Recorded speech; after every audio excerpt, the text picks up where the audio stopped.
Hello and welcome to the Vaults of Terra. My name is Ed and today we're going to be continuing with our Gathering Storm videos with a very quick video on the fracturing of the Biel-Tan. As the storm gathers in the galaxy, the Imperium is not the only victim of the oncoming attacks. As the 13th Black Crusade poured from the Eye of Terror, there was a change in the long-established traditions of the Eldar. A sect emerged from the castes of the Eldar, known as the Yncarne. The sect had dedicated themselves to the birth of a new Eldar God, known as Ynnead. Ynnead was proclaimed to be the Eldar God of the dead, and was in a nascent stage, growing from within every infinity circuit within every existing craft world, forming from the trapped souls of every dead Eldar stored there. As more Eldar die and their souls join the infinity circuits, so Ynnead grows in power, getting closer to its birth. Ynnead was prophesied to bring battle to Slaanesh, the eternal enemy of the Eldar, and defeat She Who Thirsts once and for all, freeing the Eldar from their cursed existence and saving their souls from destruction. However, many seers among the Eldar believe that Ynnead will only come into being once every single Eldar in existence had died and joined the Infinity Circuit. This was clearly the worst of outcomes for the Eldar, for whilst it would save their souls, it would also effectively spell the extinction of the Craftworld Eldar, leaving only their dark cousins and the Exodites to continue the legacy of the Eldar. The prediction that a new Eldar God would be born powerful enough to destroy one of their number reached the ears of the ruinous powers, and the gods of chaos were alarmed by the potential this new god may have, especially if it succeeded in killing Slaanesh. As the 13th Black Crusade was launched, the Dark Gods began sending out their emissaries to disrupt the Eldar's plans as the Imperium was pushed back by Abaddon. They learnt that the Yncarne intended to resurrect their god by gathering the 5 crone swords, weapons of incredible power carved from the finger bones of one of the Eldar goddesses Morai Heg's hands. A prophecy said that if one was to wield all 5 of the crone swords, then they would gain the power over life and death itself.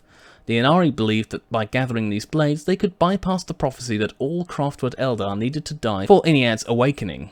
Knowing this, both the Chaos Gods and the Yncarne focused their gaze on Biel-Tan, one of the most prominent craft worlds amongst the Eldar, who currently held several of the crone swords, beginning their planning on how to access this enigmatic and powerful craft world. The Chaos Forces discovered that there was a webway portal to Biel-Tan itself on the maiden world of Ursula, terraformed by the Eldar long ago and left as a perfect world, home to a group of the Exodite Eldar. It was here the Chaos Forces decided to make their primary assault, to breach this portal and attack Biel-Tan from within. They began by sending a warp storm to ravage the world, decimating the Exodite population before the Chaos Forces arrived properly. The force was led by 2 demons, a demonette known as the Mask, once Slaanesh's favoured dancer and chief handmaiden, and Skarbrand the Exiled One, a bloodthirster of Khorne. As the forces began to gather for their assault on Biel-Tan, Skarbrand, who dismissed the idea of any allies, tried to kill the Mask. However, the Mask was cunning and was able to convince the violent bloodthirster, agreeing to share command with him in return for his strength.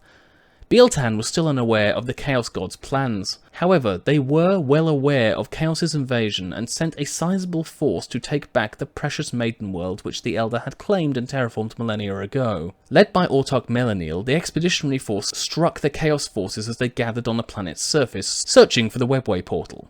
The battle was titanic, the forces of the Eldar doing all they could to push back the demons and reclaim the planet. However, the arrival of the Eldar's forces helped narrow down the search for the webway portal for the forces of Chaos, and as the battle rolled on, the Mask finally located the portal itself.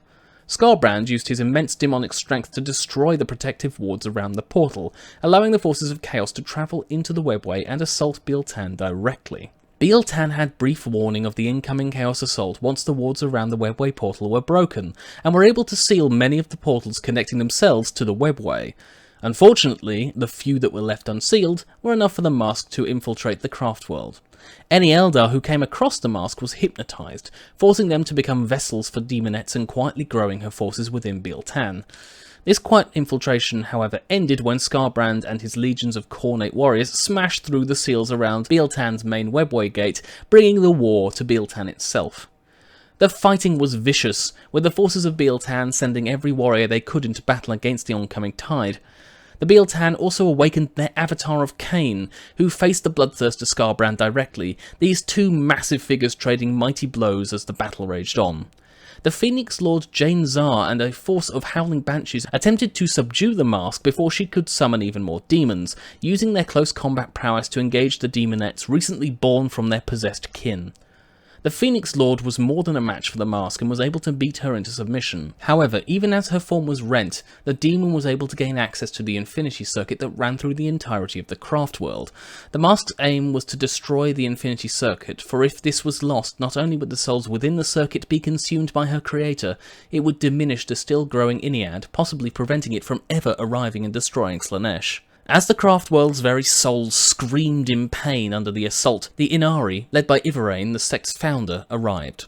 Commanding a force comprised mainly from Harlequins and, surprisingly, Dark Eldar, the Yncarne forces were enough to begin driving back the Demons' forces. Skarbrand and his hordes were destroyed or forced back into the webway, freeing up the remaining warriors. Then they turned to face the Demonettes, also pushing them back. Realising that the attack on the Infinity Circuit could not be stopped physically by mortal hands, Ivarain sacrificed many souls within Biel-Tan's circuits to summon forth Yncarne, the newborn avatar of Ynnead. This cut off the mask's attack and drew her remaining essence out, forcing her to fight and be banished by the Yncarne, wielding the crone sword Vilith Zar, taken from the Vaults of Biel-Tan, a shape-shifting blade directly forged from sacrificed souls. Wielding this crone sword, the Yncarne finally forced the Chaos Demons off Biel-Tan.